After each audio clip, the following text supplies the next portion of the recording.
आज इस देश की सबसे बड़ी खबर के बारे में आपको बताते हैं और आज जो विश्लेषण हम करने जा रहे हैं यह हमारे देश के 23 लाख छात्र और उनके परिवारों को समर्पित है। इसलिए अब हम देश भर के इन 23 लाख छात्रों के भविष्य से खिलवाड़ करने वाले क्वेश्चन पेपर लीक माफिया को आपके लिए डिकोड करेंगे। छात्रों ने दिन रात मेहनत करके पढ़ाई की, सिर्फ इस उम्मीद में कि वो इस साल की नीट परीक्षा पास करेंगे और फिर एक दिन डॉक्टर बनेंगे और अपने परिवार की जिंदगी को बेहतर बनाएंगे। 23 लाख छात्रों का मतलब है 23 लाख परिवार। लेकिन इन 23 लाख परिवारों का सपना सिर्फ कुछ मुट्ठी भर भ्रष्ट लोगों ने तोड़ दिया।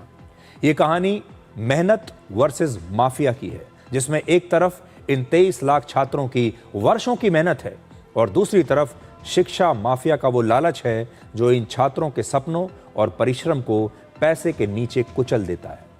आज हम आपको नीट परीक्षा में पेपर लीक की पूरी कहानी सुनाएंगे। सबसे पहले ये जानिए कि नीट परीक्षा होती क्या है। नीट का मतलब है national eligibility cum entrance test.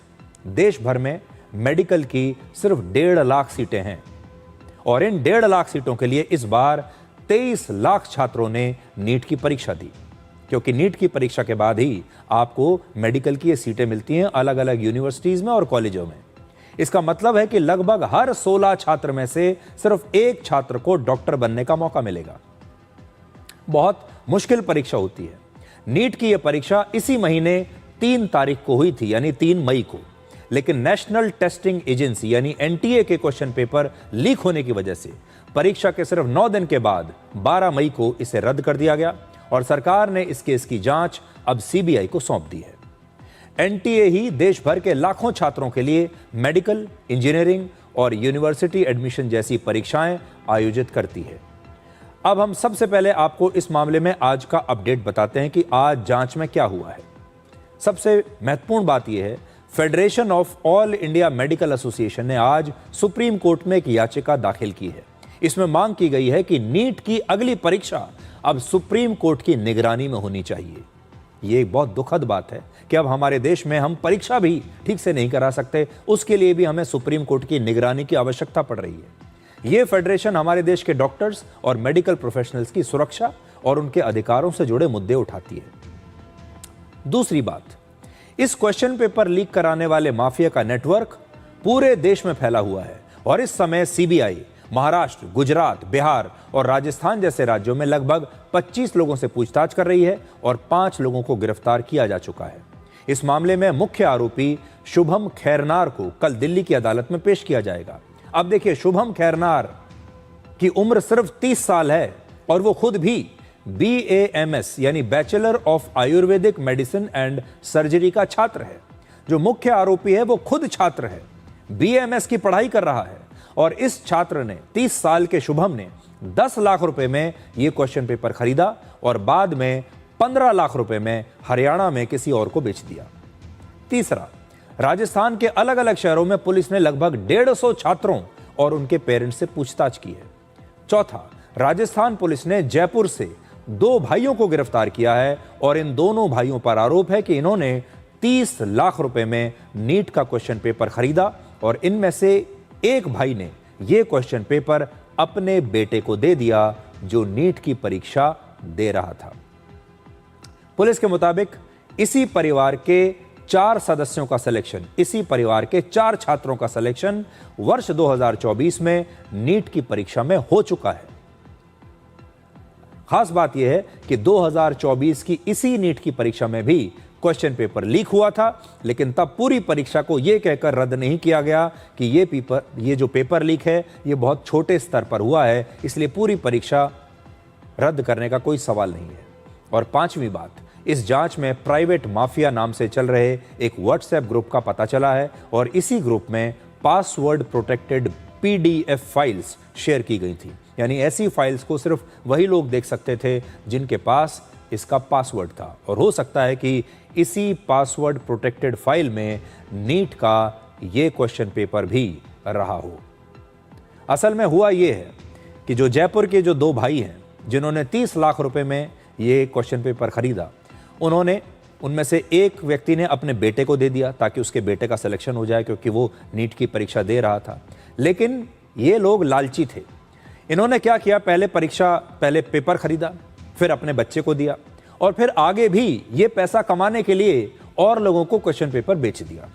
और इन्हें लालच आ गया कि ये ज़्यादा से ज़्यादा लोगों को क्वेश्चन पेपर बेच दें, जिसकी वजह से ये बात खुल गई। इसी प्रकार से वो जो 30 साल का लड़का है, उसने भी ये क्वेश्चन पेपर पहले 10 लाख में खुद खरीदा और फिर 15 लाख में आगे बेच दिया और फिर धीरे धीरे लोग इसे आगे बेचते चले गए, क्योंकि सबको पैसे का लालच था। और जब ये इतने लोगों तक पहुंच गया तो बात सबके सामने आ गई। अब हो सकता है कि इससे पहले भी ये क्वेश्चन पेपर ऐसे ही लीक होते रहे हों, ये क्वेश्चन पेपर बाजार में बिक रहे हों और हमें कभी पता ना चला हो, क्योंकि इस बार या जब भी इसके बारे में पता चलता है तो तब पता चलता है जब पैसे के लालच में ये क्वेश्चन पेपर घर घर तक पहुंच जाते हैं। एक व्यक्ति जो इन्हें 30 लाख रुपए में खरीद रहा है, वो सोचता है कि इससे मैं 50 लाख रुपए और कमा लूं और मेरा जो क्वेश्चन पेपर है जो मैंने लिया है ये मुफ्त में आ जाए, मैं अपनी कीमत निकाल लूं। अब आपको बताते हैं कि ये क्वेश्चन पेपर लीक हुआ कैसे। राजस्थान पुलिस के मुताबिक इस परीक्षा से ठीक पहले एक गेस्ट पेपर छात्रों को बेचा गया।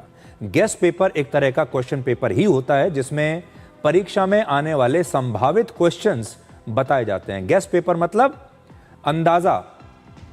अंदाजा लगाया जाता है कि कौन कौन से क्वेश्चन आ सकते हैं, इसीलिए इसे गेस्ट पेपर कहते हैं। इस गेस्ट पेपर में लगभग 410 सवाल थे और केमिस्ट्री के पेपर में 120 सवाल बिल्कुल वही निकले जो इस गेस्ट पेपर में दिए गए थे। एक दो नहीं बल्कि पूरे 120 सवाल एक जैसे थे और यह कोई संयोग तो हो ही नहीं सकता। नीट सिर्फ एक परीक्षा नहीं है, इस प्रक्रिया से भारत के भविष्य के डॉक्टर्स चुने जाते हैं और अगर इसमें भी बेईमानी होने लगे तो इसके दो बुरे असर होंगे।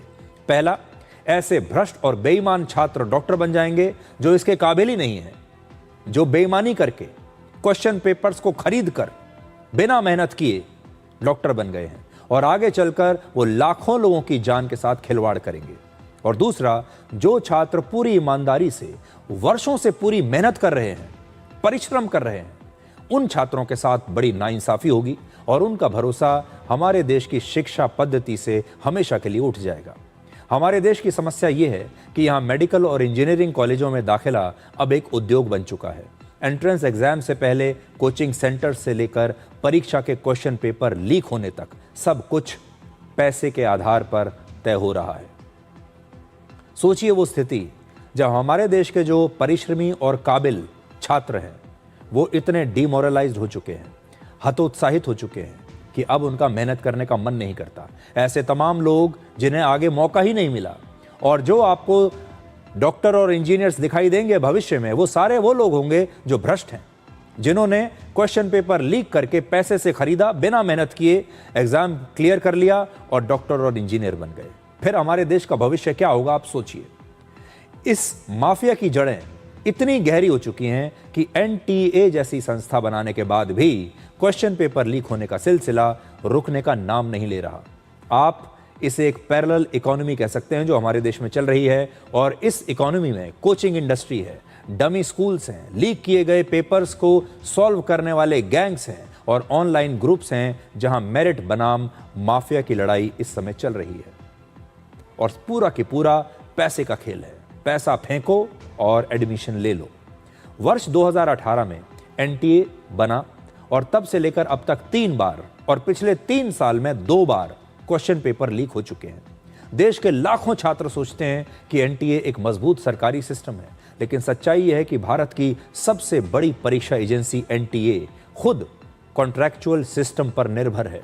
यानी जिस संस्था पर लाखों करोड़ों छात्रों का भविष्य टिका हुआ है, उसी संस्था में परमानेंट स्टाफ की कमी है।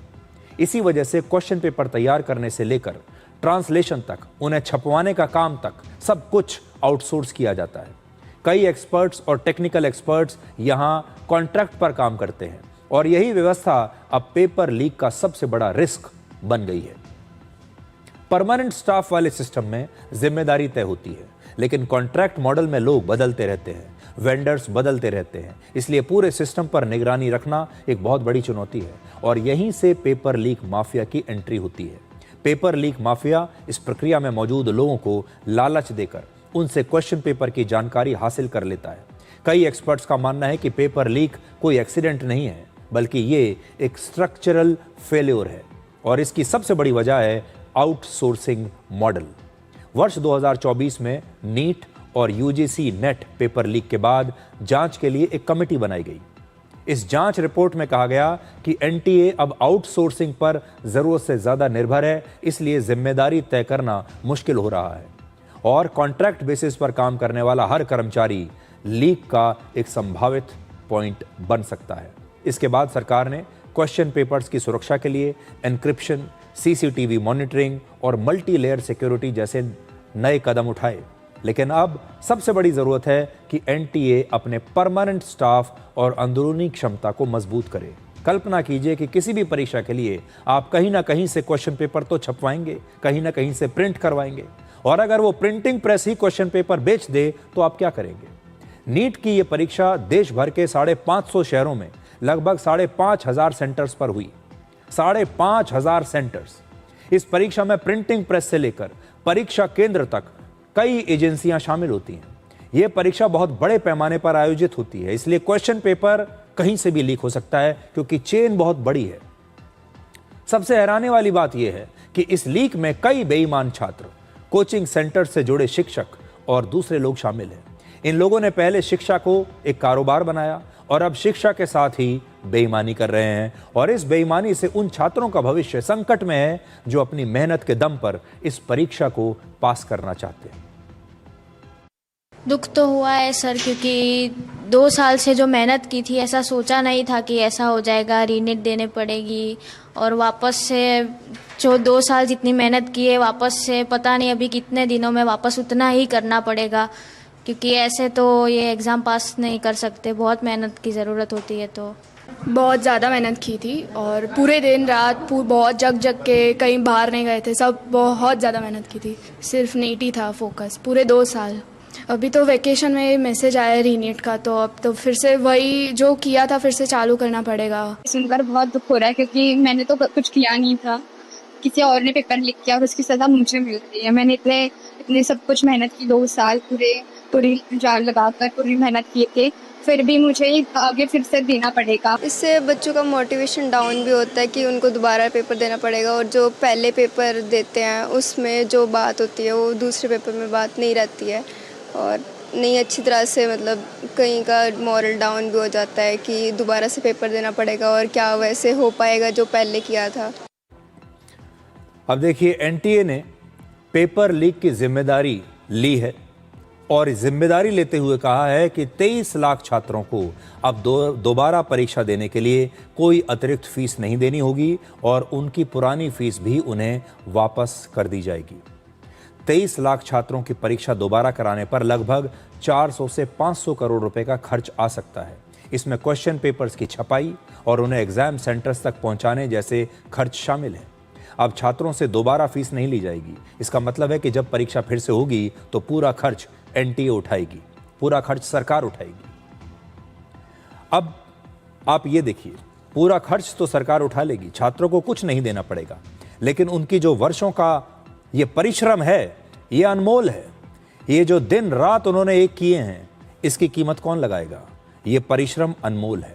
और अब ये छात्र अपनी कोचिंग जारी रखेंगे, एग्जामिनेशन सेंटर तक इनका आना जाना, इनका किराया भाड़ा, इनका वहां पर ठहरना, क्या उसमें पैसा नहीं लगेगा?